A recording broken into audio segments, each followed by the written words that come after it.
السلام علیکم ورحمۃ اللہ وبرکاتہ۔ اگر تم حق پر ہو تو کچھ بھی ثابت کرنے کی ضرورت نہیں ہے، وقت خود گواہی دے گا تمہارے حق ہونے پر۔ یہ فرمان ہے امام حسین رضی اللہ تعالیٰ عنہ کا کہ اگر تم حق پر ہو تو ثابت کرنے کی ضرورت نہیں ہے۔ درختوں پہ اوقات سے زیادہ پھل لگ جائیں تو اس کی ڈالیاں ٹوٹنا شروع ہو جاتی ہیں۔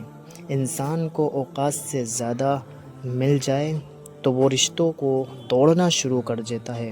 انجام آہستہ آہستہ درخت اپنے پھل سے محروم ہو جاتے ہیں، انسان اپنے رشتوں سے۔ انسان کوئی بھی برا نہیں ہوتا، لوگ اسے برا بنا دیتے ہیں۔ بعض اوقات وقت ساتھ نہیں دیتا، اور کبھی کبھی آس پاس کے لوگوں میں بھڑکانے والوں کی تعداد جناب کچھ زیادہ ہی ہو جاتی ہے۔ حالات مجھے کمزور کرتے چلے گئے اور میرے اللہ مجھے پہلے سے زیادہ مضبوط کرتا چلا گیا۔ محبت کی پہلی شرط عزت ہے، اور جو عزت نہیں دے سکتا اس کی محبت جھوٹی ہے۔ یہ فرمان ہے امام حسین رضی اللہ تعالیٰ عنہ کا۔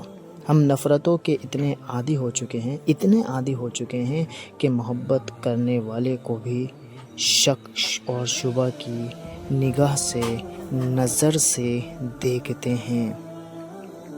یاد رکھیں، جو لوگ آپ کو غلط سمجھتے ہیں وہ مرتے تک آپ کو غلط ہی سمجھیں گے، کیونکہ آپریشن نظر کا ہو سکتا ہے، نظریے کا نہیں۔ کبھی کبھار خاموش رہ کر اور لوگوں کے رویے کو محسوس کریں، یقین جانیے آپ بہت سے غلط فیصلوں سے بچ جائیں گے۔ یہ طریقہ اپنا کر دیکھیں۔ برائی کو خود میں اور اچھائی کو دوسروں میں تلاش کرو، یہی آپ کی سب سے بڑی اچھائی ہے۔ ہارنا تب ضروری ہوتا ہے جب لڑائی اپنوں سے ہو، اور جیتنا تب ضروری ہوتا ہے جب لڑائی اپنے آپ سے ہو۔ جب جیتنا ضروری ہوتا ہے، اگر آپ کے ساتھ ناانصافی اور زیادتی کی حد ہو جائے تو صرف اتنا سوچ کر خاموش ہو جانا کہ جو ذات اوپر بیٹھی آپ کو دیکھ رہی ہے وہ بہت بے نیاز ہے۔ یہ میرا ظرف ہے کہ میں نے اس کو چھوڑ دیا، ورنہ لوگ تو سانپوں کو مار دیتے ہیں۔ یہ میرا ظرف ہے کہ میں نے اسے چھوڑ دیا۔ دوستو، جاتے جاتے ویڈیو کو لائک اور چینل کو سبسکرائب کرنا مت بھولیں۔ جزاکم اللہ خیرا۔ السلام علیکم ورحمۃ اللہ وبرکاتہ۔